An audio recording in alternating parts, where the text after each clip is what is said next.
కాళేశ్వరం మేడిగడ్డపై కాంగ్రెస్ నేతలు బురద జల్లే ప్రయత్నం చేస్తున్నారని ఎమ్మెల్యే హరీష్ రావు మండిపడ్డారు. ఎమ్మెల్యేలపై ప్రాజెక్టులపై తాము విచారణకు సిద్ధమని తేల్చి చెప్పారు.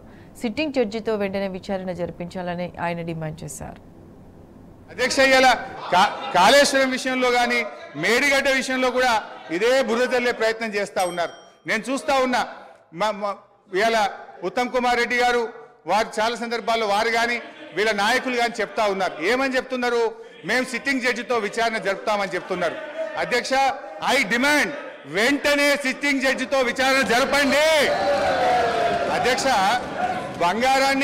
బంగారాన్ని నిప్పుల్లో దానికి కాల్చితేనే దాని మేలిమి బయటపడుతుంది.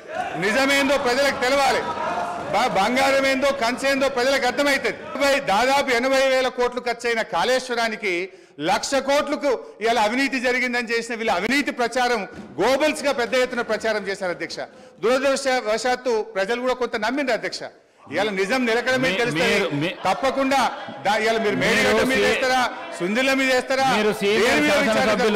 సిట్టింగ్ జడ్జితో విచారణ తక్షణమే వేయండి. మేము రెడీగా ఉన్నాం. మా నిజాయితీ బయటకు వస్తుంది. మేము ఎలాంటి తప్పులు చేయలేదు కనుక నిజాలు ప్రజలకు తెలవాలంటే విచారణ జరపాలి.